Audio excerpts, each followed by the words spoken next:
golden armor fused to my flesh, growing into me like a second skeleton. This is the moment I understood what becoming a Cleanrot Knight truly meant.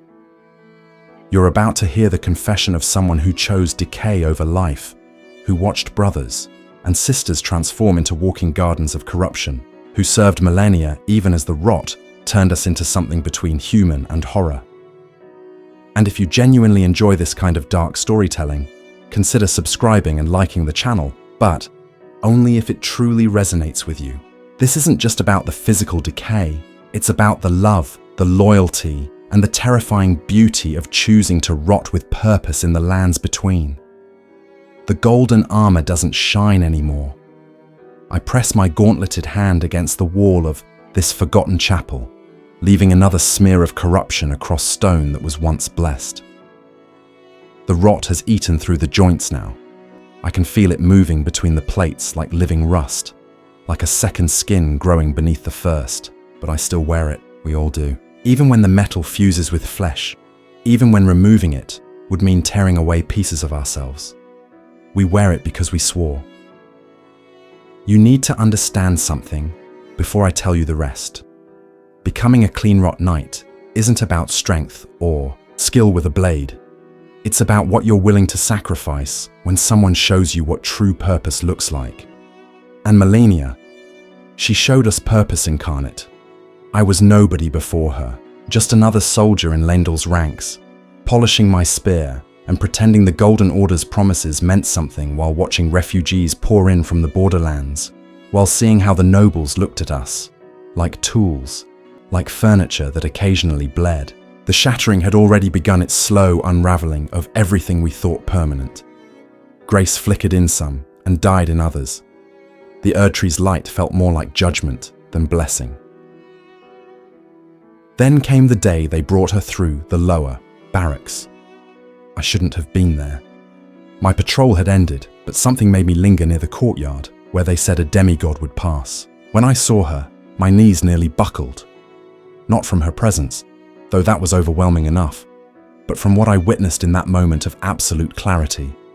She moved through that courtyard, like water through a broken vessel, and where her feet touched the ground, flowers bloomed and died in the span of a heartbeat, scarlet petals that turned to ash before they could fall.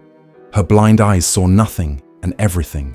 The prosthetic arm clicked with each movement, a mechanical rhythm that somehow felt more natural than flesh. But it was the way she carried herself, the weight of inevitability made graceful, that changed everything I understood about strength. The other soldiers recoiled. They saw disease, saw the rot that clung to her like a lover's embrace. But I saw someone who refused to break, despite being broken 1,000 times over. I saw defiance so pure, it had become its own kind of holiness. That's when I knew I would follow her into hell. The recruitment wasn't what you'd expect. No grand ceremony, no gathering of hopeful knights seeking glory. Those of us who chose this path found our way to her camps individually, drawn by something we couldn't name. Some came because they'd lost everything to the shattering. Others because they'd seen what the rot could do and wanted to face their fear by embracing it. Me, I came because I finally understood that some things are worth dying for, and some things are worth dying slowly for. The oath itself happened in Elphael, in a chamber where the walls wept scarlet tears. 23 of us stood before her that day. I remember counting, needing to fix the number in my mind like an anchor. 23 souls choosing corruption over cowardice. She didn't make us swear to her. That's what outsiders never understand. She made us swear to each other. You will watch your brothers and sisters rot, she said, and her voice was wind through autumn leaves. You will hold them when the fever takes them. You will kill them when they beg for it. And when your time comes, they will do the same for you. This is not service. This is family. The scarlet bloom manifested around her as she spoke. That legendary technique that had held back the stars themselves when she fought Radahn. We stood within its radius, breathing in spores that tasted like copper and funeral flowers. The rot entered us then. Not forced, not inflicted. Welcomed. The first sensation was warmth, like drinking honeyed wine on a winter's night. It spread from the lungs outward, and for a moment, just a moment, I understood why some call it beautiful. Then came the itching. Deep beneath the skin where you can't scratch, where your bones meet meat, where thoughts become flesh. That's where it really lives. But we'd made our choice. The early days weren't the worst. That's another thing people get wrong. The beginning is almost euphoric. The rot heightens everything at first. Colors seem brighter. Food tastes like memories of food, intense and perfect. Your reflexes quicken. Your blade feels like an extension of will rather than arm. We trained harder than ever, sparring until our armor sparked against the stone, until sweat ran pink with blood. We thought we were ascending, becoming something greater. Commander Finlay tried to warn us. She'd been with Malenia Longest, carried her all the way from Caelid after the bloom that destroyed it. I can still see her face the day she pulled me aside, maybe 3 weeks after the oath. The rot had already taken her left eye, turned it into something between flesh and fungus. But her right eye held such terrible kindness. The strength is temporary, she said.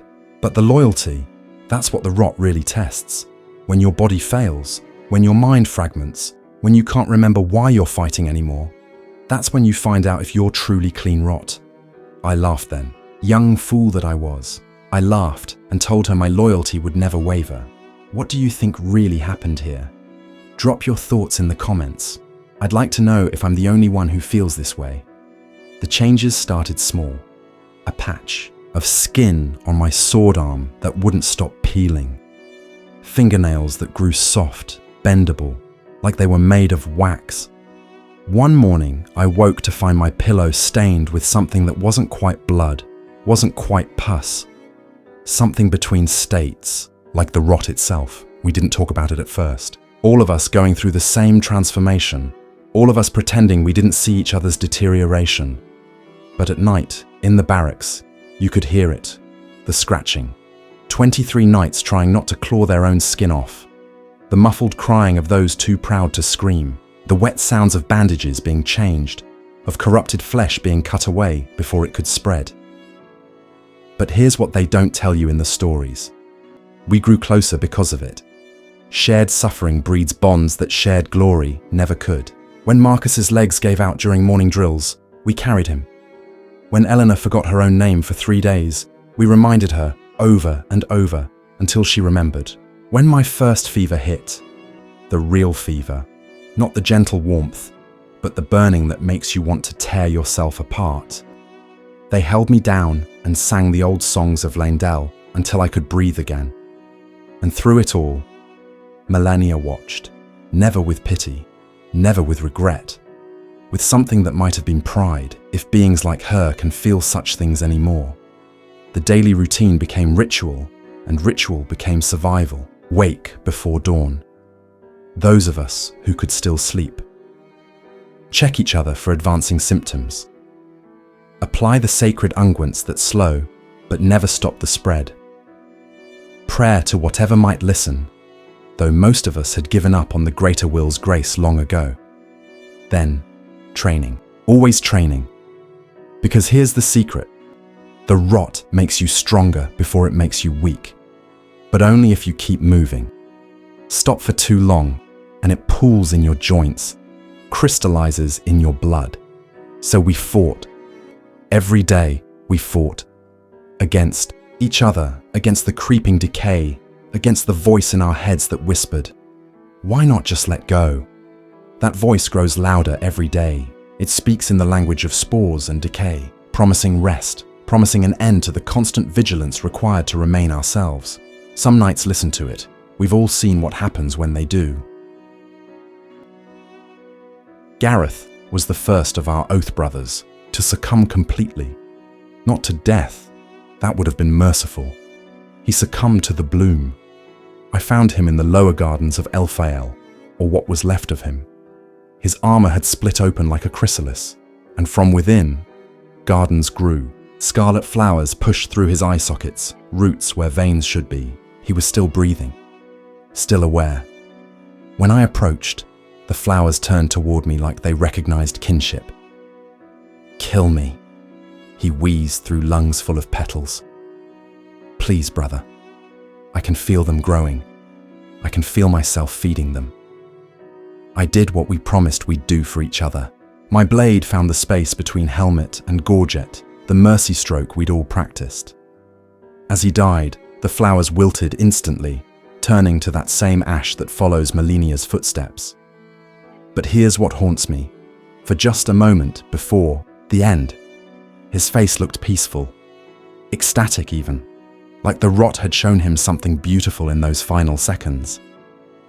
We burned what remained.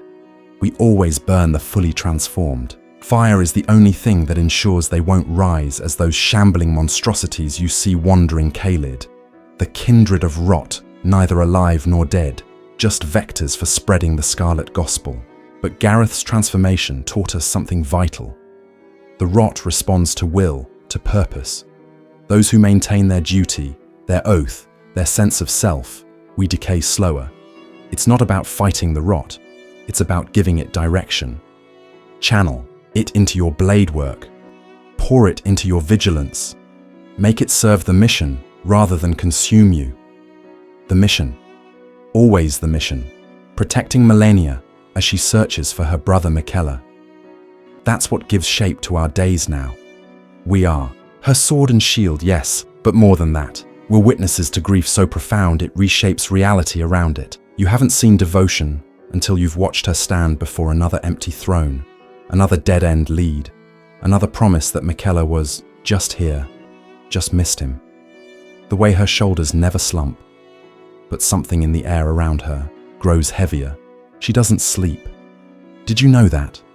Demigods don't need sleep like we do, but Malenia specifically cannot rest. The rot never stops working in her, never stops trying to bloom again. So she meditates, standing upright in full armor, blade balanced perfectly on its point. We take shifts watching her during these vigils, not to protect her. Nothing in the lands between could threaten her besides herself, but to witness, to remember that our suffering is nothing compared to hers. During one of these watches, maybe 6 months after my oath, she spoke to me directly for the first time since the ceremony. "You're rotting well," she said, and I knew she meant it as approval. "Some fight it too hard, some give in too easily. You're learning to dance with it." I wanted to tell her about the nightmares, about how I'd started seeing the world through a film of Scarlet, like looking through stained glass, about how food had stopped having taste 3 weeks ago, how my reflection had become a stranger's face. Instead, I simply nodded. "My lady, may I ask, does it ever become easier?"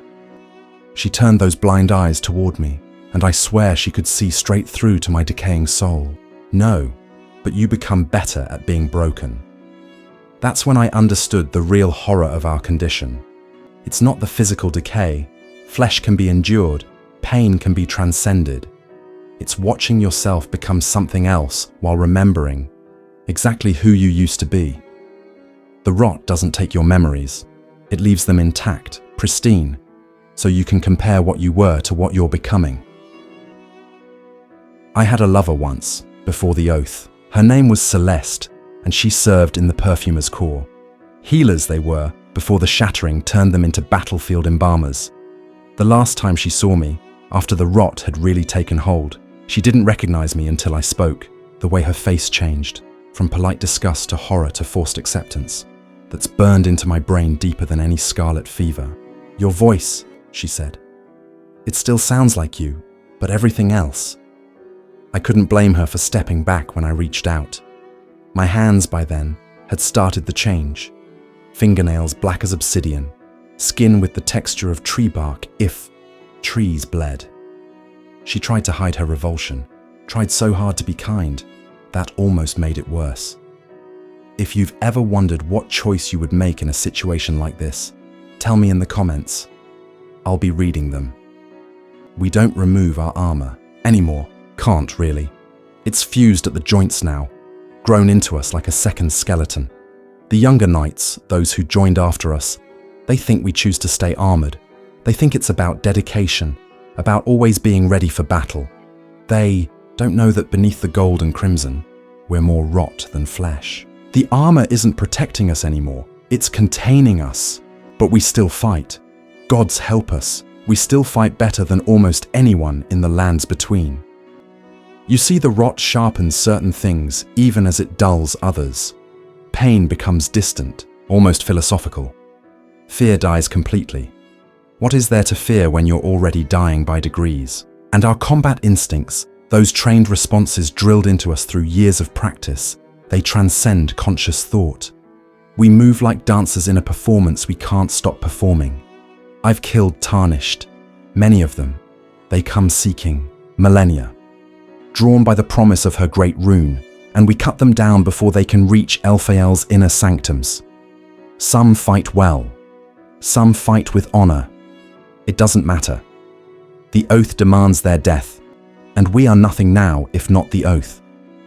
The worst are the ones who try to reason with us, who see our decay and offer cures, treatments, miracles from distant lands, as if we don't know, as if we haven't tried everything, as if the rot isn't the price we knowingly paid for something greater than health, greater than life.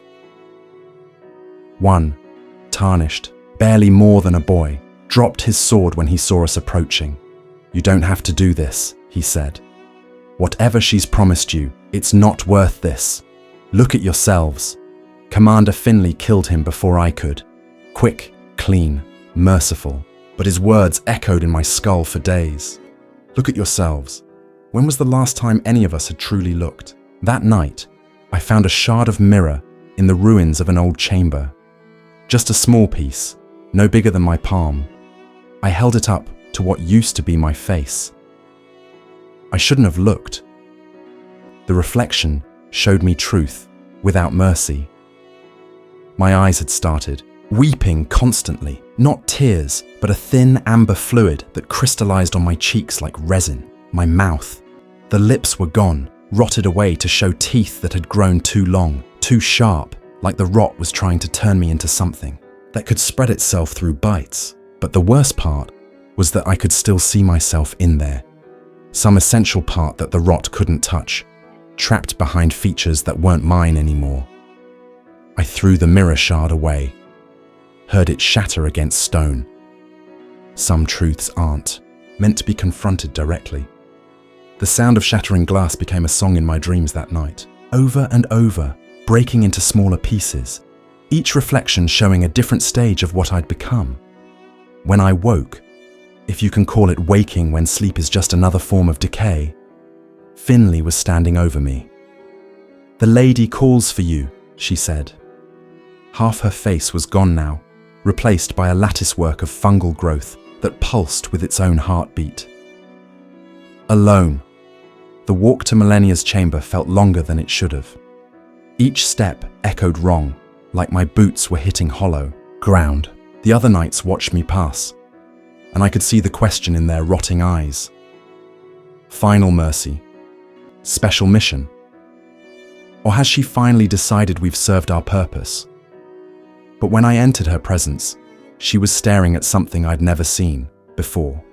A painting. Old, from before the shattering, showing her and Miquella in better days, before the rot, before the curse. Two children who didn't know they were doomed from birth. "Do you know what Miquella told me once?"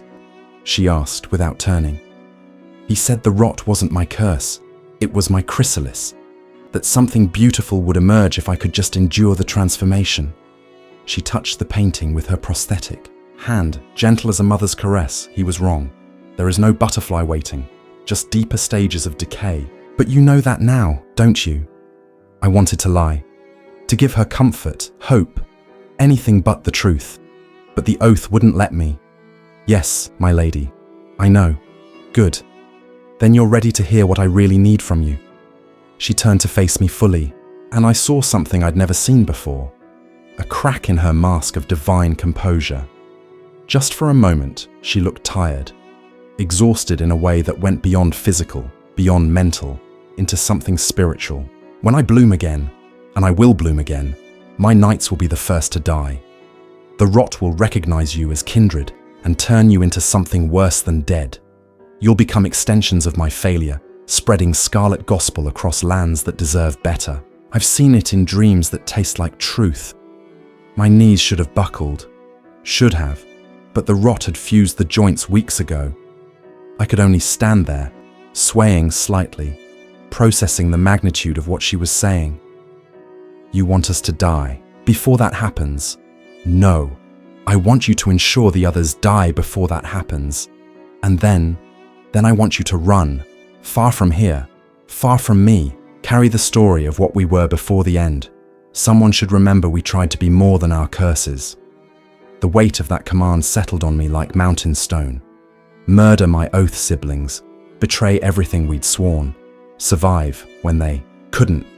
The rot in my chest twisted, responding to my emotional turmoil, sending shoots of pain through organs I'd forgotten I had. They won't run, my lady. Even if I tell them, they'll stand with you until they become monsters. Yes, that's why it has to be you. You're the only one who looked in that mirror and understood what you saw. The others still think they're knights. You know you're already a corpse that hasn't stopped moving yet. She was right. Gods damn her, she was right.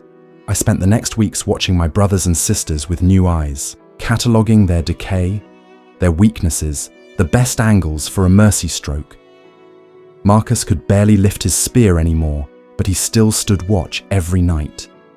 Elena had started talking to people who weren't there, but she still sang the old songs to comfort the newly rotting.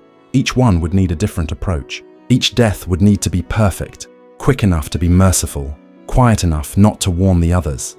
But then Moog took Miquella. The news arrived like a dagger between ribs. Malenia's brother, stolen from his cocoon by the Lord of Blood. Everything changed in that moment. The careful plan, the merciful endings, all of it shattered against the reality of her rage. She didn't bloom then, but something else happened. Something worse. She went hollow, not in body but in purpose. The spark that had driven her, that had given shape to her impossible quest, flickered and went out. For 3 days, she stood in the same spot, not even meditating, just absent, and without her, will to guide it, the rot in all of us accelerated. I watched my oath siblings deteriorate in real time. Hours became years of decay. Armor split open to reveal gardens of corruption. Minds fragmented into scarlet dreams. By the time Malenia returned to herself, half of us were gone. Not dead, but transformed into those shambling horrors we'd sworn we'd never become. We had to put them down ourselves. The remaining knights, maybe 8 of us still cognizant enough to hold weapons, we hunted our former family through Elphael's twisted passages. Have you ever killed someone you loved while they begged you to remember their name? While their voice, distorted by fungal growths in their throat, tried to sing the songs you'd shared? That's what broke Commander Finlay. Not the rot, not the pain, not the endless service. Having to decapitate Eleanor while she hummed a lullaby from Leyndell, that's what finally made her crack. I found her afterward, kneeling in a pool of corrupted blood, trying to piece Elena's head back onto her shoulders. We can fix this, she kept saying. The rot brings change, not just death. We can bring them back different, better. We can all bloom together. I had to kill Finlay too. The mercy stroke, perfectly placed, just like we'd practiced. As she died, she smiled at me with half a face and said, "Thank you for remembering the promise." 4 of us left now. 4 knights who could still think, still fight, still pretend we were serving rather than simply persisting. We don't talk anymore. What would we say? We just stand at our posts, weapons ready, waiting for Tarnished who might grant us the death we can't give ourselves. Because, here's the final truth, we can't die properly anymore. The rot won't let us. Even if someone cuts us down, we rise again. A little less human each time. I've died 3 times already. Each resurrection leaves something behind. A memory, a feeling, a piece of who I was. Soon there won't be enough left to remember why I'm writing this testament. But I need you to understand something before I fade completely. We chose this. Every single Cleanrot Knight chose this knowing what it meant. Not for glory, not for power, but for the chance to serve someone who carried a burden greater than our own. In a world where the gods themselves had gone mad, where order had collapsed into chaos, we found meaning in decay. The rot is spreading faster now. I can feel it approaching some critical mass, some point of no return. My fingers shouldn't be able to hold this quill anymore. They're more thorn than bone, but somehow the words keep coming. Maybe it's the rot itself that wants to be understood. Maybe corruption needs witnesses too. Malenia is preparing for something. She's stopped looking for Miquella, stopped sending us on patrols. She just stands at the base of the halig tree, waiting. We all know what's coming. Some tarnished will arrive, different from the rest, marked by grace in ways we can't comprehend, and she'll bloom. The third and final bloom that will transform her into something beyond demigod, beyond monster, into the goddess of rot itself. When that happens, I won't run like she commanded. I can't. The oath is stronger than her orders, stronger than my fear, stronger than the small part of me that still remembers being human. I'll stand with my last 3 siblings and we'll face that scarlet apotheosis together. We'll become whatever the bloom makes of us, extensions of her divine putrefaction, vectors for a new age of decay, or maybe just fertilizer for the scarlet flowers that will grow from our remains. This is my confession. This is my warning. This is my love letter to the loyalty that kills you by degrees. We are the Cleanrot Knights. We were never heroes. We were never villains. We were just people who found purpose in our own unmaking, who discovered that sometimes the most beautiful thing you can do is decay with dignity. The armor doesn't shine anymore. But beneath the tarnish, beneath the corruption, beneath the horror of what we've become, we still serve. We still stand. We still remember the oath, even when we've forgotten our own names. May the scarlet rot take you gently, if it must take you at all.